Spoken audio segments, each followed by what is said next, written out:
aspecto importante que amalgama todo lo que han comentado es a través de lo que se llama el protocolo familiar.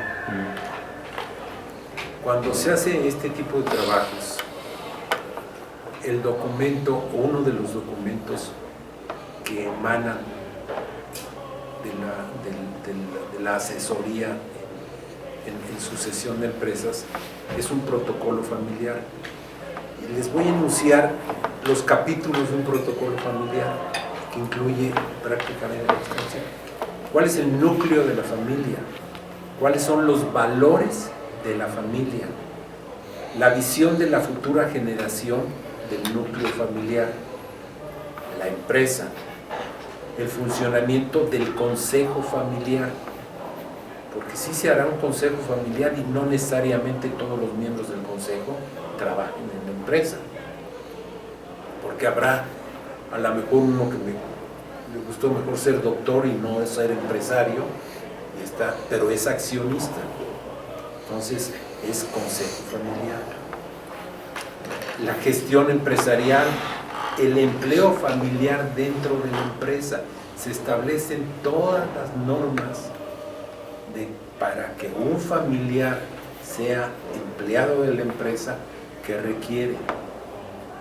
La propiedad de la empresa familiar, por ejemplo, muchos de los problemas muchas veces provienen de los agregados culturales, véase cónyuges, yernos y nueras, también las nueras. Yo no tengo nueras, gracias a Dios, ¿no? pero yo nomás tengo yernos. Por eso los pretendejos y etcétera, ¿no? Entonces, es la propiedad de la empresa, ¿no? Ahí se especifica y se norma todo como debe ser. Pero un aspecto que nombraba Toño, el código de ética familiar de la empresa y los procedimientos de sanciones, inclusive, si llega hasta eso.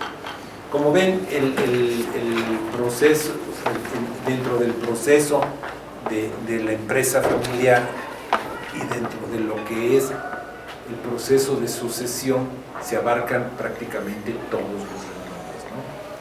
Entonces, qué bueno que ya ha habido participación, porque ese es el chiste de esta plática, como dijimos en un principio, no es una ni conferencia ni nada por el estilo. Ahora que hablaste de los agregados familiares, culturales, teníamos un cliente que el señor tenía 6 hijas, tiene 6 hijas, y fíjate que tenía 2 plantas de manufactureras, y las 6 hijas, 2 se casaron con administradores, 2 se casaron con expertos en ventas, y 2 se casaron con industriales, con ingenieros. Y entonces, en una planta tenía a 3, al vendedor, y en otra, ¿no? Las hijas eran las dueñas, 17% de acciones cada uno. Y ellos eran los directores de la empresa, eran empleados, y buenos sueldos y la historia, ¿no? Pero, y pudieron convivir a tal extremo que hubo un problema matrimonial. Todas las llevaban muy bien en sus matrimonios, excepto una que terminó divorciándose y la historia, y el papá consideró que la culpa era de su hija y a la hija le quitó las acciones. Sí, o sea, hasta ese. Entonces, en ese tipo de cosas, imagínense la cantidad de problemas tan específicos o casos tan raros que encuentras cuando te sientas y te empiezan a platicar, o que tienen 2 familias o 3, ¿verdad? Y dicen, entonces, eso, y cada caso pues tiene que hacerse exactamente a la medida, y desde luego, pues ellos lo van tejiendo, tú nomás lo vas orientando, ¿no? Pero finalmente el trabajo es de convencimiento de ellos, ¿no? Tenemos un caso. Perdón, Toño. No, es que esto que mencionaba José Luis, yo veo, José Luis Armando, con Benito entiende. Con Benito entiende. Bueno, ese señor que está allá. Yo veo que la dinámica de muchas cosas va cambiando de manera acelerada y una de ellas a veces son los valores. O sea, uno quisiera que los hijos tuvieran los mismos valores que tiene uno y que sobre esa base, porque esa es la base, digamos, de encuentro o desencuentro, las cosas caminaran, pero a veces se encuentra uno con que algunos hijos tienen una visión bastante diferente de la que tiene uno. Y si en ese caso, por ejemplo, es una hija, yo tengo 3 hijas, y se casa con alguien y la jala a unos valores diferentes, es terriblemente difícil porque no tienes las mismas bases para discutir, no es una mesa pareja, ¿no? Entonces ahí hay, ¿qué haces? Ocurres, yo creo que a un tercero como ustedes, pues, para tratar de empatar algo que da la impresión que no es empatable, ¿no? Es muy interesante, y una de las cuestiones que nosotros al iniciar este trabajo dejamos muy en claro es la confidencialidad de la información recibida por cada uno de los miembros del Consejo Familiar. O sea, tuvimos un caso donde es un señor que tiene 70 años, pero tiene 3 familias. Qué capaz. Pero déjenme decirles que la primera familia son un hijo y una hija, alrededor de los 40. De la segunda familia, 2 mujeres y un hombre, que, bueno, la primera familia siempre es la esposa. Luego la segunda señora tuvo 2 mujeres alrededor de los 30, 32, un muchacho de 16. Y de la tercera familia, una niña de 8 años, pero la mamá es la directora financiera y administrativa de la empresa. Y es más chica que 3 de las hijas. Tiene 31 años. Ahorita tiene ya 8 años su hija. El señor, la verdad, mis respetos. Los hijos hasta ahorita, los adultos, vamos, el muchacho de 16 y la niña, pues no, pero la niña no la conocemos, pero el muchacho sí, han logrado una armonía entre ellos. Los 4 ellos trabajan en la empresa. El muchacho de 16 años ya ha participado en reuniones de consejo familiar. La mamá de la última hija es miembro del consejo en representación de su hija, porque ya no tiene acciones. O sea, y se ha logrado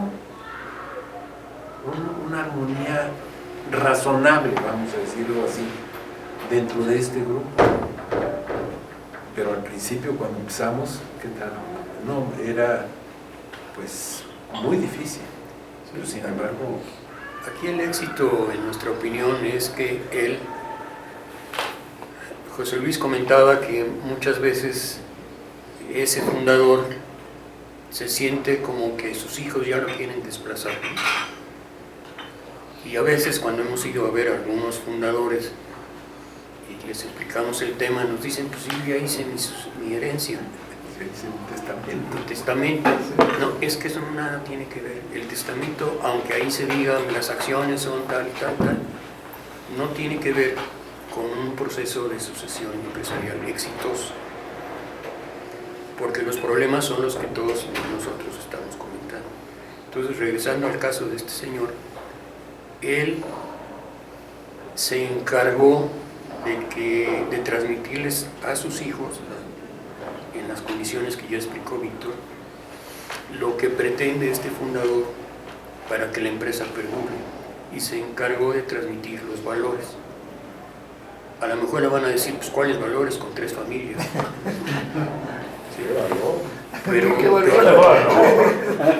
pero lo que se llama la atención es cómo logró la integración de los hijos de las 3 familias, porque él ha estado a cargo, bueno, no a cargo, encabezando la transición. Y ya desde el punto de vista de testamento, pues ya saben qué parte tiene cada uno, y ya saben quién, porque entre el consejo familiar no el fundador, el consejo familiar, decidieron quién va a ser el director general adjunto. Sí, entonces el camino es muy favorable, según Víctor y yo, porque el fundador está estableciendo la sucesión y de ninguna manera impone, porque técnicamente, jurídicamente él ya no es dueño de las acciones. O sea, si el consejo familiar se une, estoy exagerando, pueden echar afuera al padre. Sí. Hasta ese grado llegó de decir, ahí está. Y es cuando se crea el gran conflicto. Sí. Porque Sí. el dueño, que a lo mejor se dio todas sus acciones, permanece como presidente del consejo. Y si no se hacen las cosas a su manera, a como él lo hacía basado en ciertos principios, entonces vienen conflictos muy serios entre padres e hijos, que llegan a extremos que para qué les platico, ¿no? Bueno, aquí lo que se ha hecho es, tenemos una junta mensual del consejo, en donde nosotros participamos en esa junta del consejo familiar. Nos han invitado a participar en esas juntas, tanto a Rolando como a mí, Como mediadores. como mediadores, O a como lo mejor orientadores. Entonces se ha logrado. Y una cosa nos sucedió en la primera junta, en donde se levantó el muchacho de 16 años y dijo: no, papá, es que ya las cosas no son así. Y él dice: pero espera, no, acuérdate que quedamos en el bla, bla, bla, bla, bla.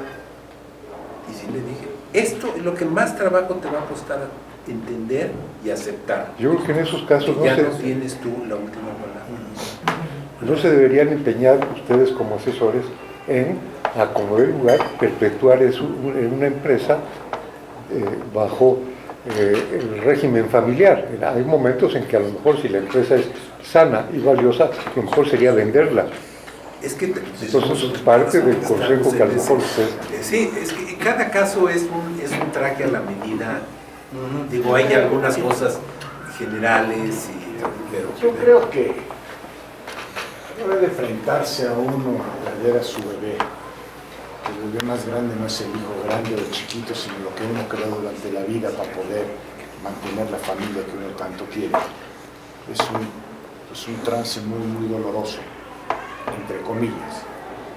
No doloroso, sino no aceptable, porque ¿cómo voy a soltar el mando? Yo creo que para una sucesión se debe de aceptar de que voy a ceder el mando, más no el poder.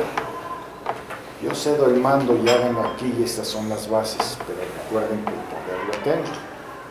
Una de las cosas que uno nunca debe perder, y menos a esta altura del partido, en mi opinión, son tres cosas en la vida. Una es la salud, la otra es la familia, la otra son los amigos. Y dentro de todo eso está el poder de poder diferenciar cada una de estas partes. Yo creo que si uno acepta el decir, va a entrar una nueva generación, pues en vida, hermano, en vida. ¿De qué sirve cuando te mueres que te hagan un monumento del tamaño del mundo y te lleven flores diarios si no lo vas a ver? Si nunca en vida te dijeron, hola papá, y qué bien lo hiciste, o eso, no hay reconocimientos. O no te diste el lujo de ver que tus hijos pudieron aprender algo de ti y lo llevan a la práctica sin que tú estés dándole las órdenes. Yo creo que si se hace en vida, el mejor maestro es que se tiene en vida. El maestro más desinteresado en cualquier cosa es el padre, o sea, o los fundadores, porque uno que quiere que sigan adelante todos, y es cuando no se es envidioso, cuando no se es prepotente, que cuesta mucho trabajo ambas cosas hacerlas. Pero si uno logra saltar esa barrera, que es muchas veces imposible subir por esa pared y luego no caerse por el techo, pero hay ventosas que uno lo puede hacer, hay que ver qué maneras lo puede hacer, uno puede subir la escalera, la pared y luego el techo, puede sacarlo. Por eso yo digo, hay que ceder la administración, más no el poder total. Yo no cedería las acciones, lo dejaría, a ti te va a corresponder tanto, a ti tanto, a ti tanto y a ti tanto, el poder mientras lo tengo. Y eso lo tengo para que no le digan adiós papá, y entonces sí, ¿Qué le queda a un viejo? Se perdió el chido, ¿no?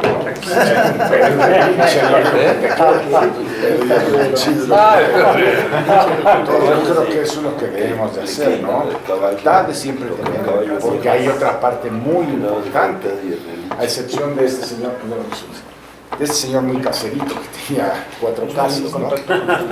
La terrateniente, por lo que veo, que es la esposa con la que se hizo las cosas, no hay que dejarlas afuera, porque esa es la que pueden ningunear o pueden hacerlo, siempre hay que protegerla, porque quiera uno no. Yo hice todo sin ti. Si no tuvieras ahí una persona junto a ti que te supo frenar a veces o hacer otras cosas, no hacer las cosas. O sea, hay que ceder, hermano.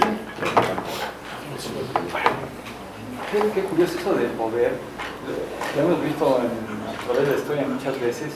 Cuando tú cedes completamente el poder, la relación parece mentira y es a veces pues es como cedes el mando más no el poder. Cuando tú cedes el poder, entonces te ven diferente, mi papito, ¿no? Lo hemos visto, en vez de mi papá es su papá, y ya es como una figura decorativa, y como dice ya lo último que falta es el cambio de domicilio.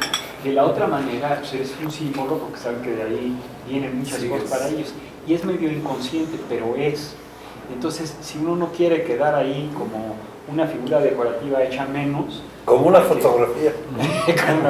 Ese que quede para después, sí, no hay, después de la si defunción. cedes el poder, la tentación es muy grande de irte haciendo para allá, ¿no? Yo estoy completamente de acuerdo con ustedes. Lo que Pues sí. sucede es que, volviendo al caso que platicamos, al haber esa división familiar, se ha logrado una compensación muy importante entre todos.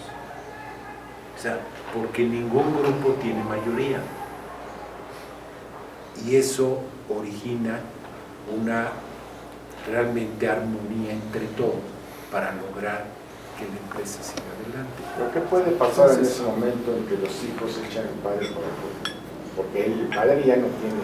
El padre ya no tiene poder. No, lo que pasa es que el padre sigue funcionando como el promotor número 1 de negocios. Y quiero decirles que, por ejemplo, ahorita se tienen planeados unos nuevos negocios que van a triplicar el tamaño de la empresa en 2 años. Hechos todos por el padre. Tendrán las acciones, pero todo el capital por aparte lo sigue teniendo el papá. El poder económico fuerte está fuera de la empresa, y lo sigue teniendo el papá. Pero no quedó descubierto, señor. No, nada. Cambio. Y aparte, cubre a las 3 señoras perfectamente bien en todas sus necesidades. Entonces, sí hay envidias de las señoras y todo, ¿no? Sobre todo las hijas de la segunda esposa, pues les costó mucho trabajo aceptar a la tercera porque fue la que desbancó a su mamá, y aparte que la desbancó, trabaja y es la directora financiera de la empresa. Entonces, o sea, y es más chica que ellas. O sea, todo ese, y aparte está Buenérrimo. rico. Sí, buenérrimo. Pero bueno, eso es esa parte. Bueno, entonces, cada caso es diferente. Yo estoy de acuerdo en que no puedo dejar el poder así nomás por así, ¿no? Porque me pasa lo que ustedes han dicho. Y Rolando y yo lo analizamos y lo platicamos muchísimo, porque a la hora que el fundador nos decía sus intenciones, no acabábamos de aceptarlo. Y a la hora que nos explicó exactamente toda su división y cómo logró el que no haya una fuerza de una sola familia, vamos, de los hermanos al 100% que pudieran mover todo, pues fue muy interesante, ¿no? Yo creo que una parte muy importante es el hacerle saber el valor de un peso, ¿no? Está como aquel anuncio de Volkswagen hace muchos años que iba a un cortejo fúnebre con puras limusinas y todos llorando. Decían, mi hija fulanita le dejo, no sé, un carro, y al otro le dejo eso, al otro, y a fulanito de tal que gastó todo lo que quiso, mi hijo predilecto le dejo un peso para que sepa el valor de un peso. Y a mi sobrino Juanito le dejo mi fortuna de $1,000 millones porque él sí sabía el valor de un peso, tocaba el claxon de Volkswagen, ¿no? O sea, yo creo que el señor sí supo ver lo que era un valor de un peso. El error que se cometen en muchas, a ver, yo vengo de organizaciones familiares, de industrias familiares, yo salí, yo formé las mías, o sea, estoy muy empapado, entonces, ¿qué es lo que pasa? O he sido parte de ello. Yo creo que el error muchas veces que se comete, y lo he visto en otras, gracias a Dios, en la mía no pasó nunca en las generaciones anteriores, es que no les hacían saber el valor de un peso, o los tenían demasiado restringidos. Entonces cuando se encontraban con el poder y con todo, pues decían, las minas del rey Salomón y son inagotables, y sacaban, y he visto muchas fortunas acabarse así. Creo que no está bien, hay que agarrar y decirle sí en vida, pruébalo, ¿te gustó esto? Sí, esto vale tanto, pero hay que ganarlo así y así y así y así. O sea, ir soltando y que vayan viendo cómo son, no de repente que abran la puerta y ay, mira, todo brilla, todo es oro, o sea, está duro, ¿no? Aparte, un aspecto importantísimo en las empresas es que empieza un fundador y la pirámide se empieza a ensanchar.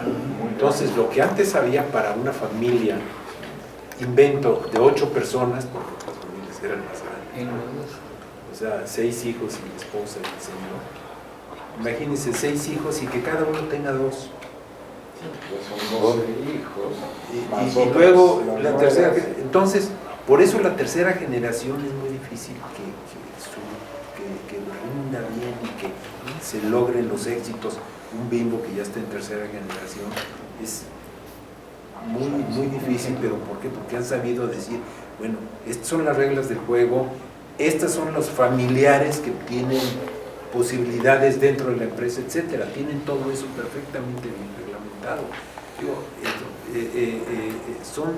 Todo eso se platica cuando se lleva a cabo el trabajo de una sucesión de empresas.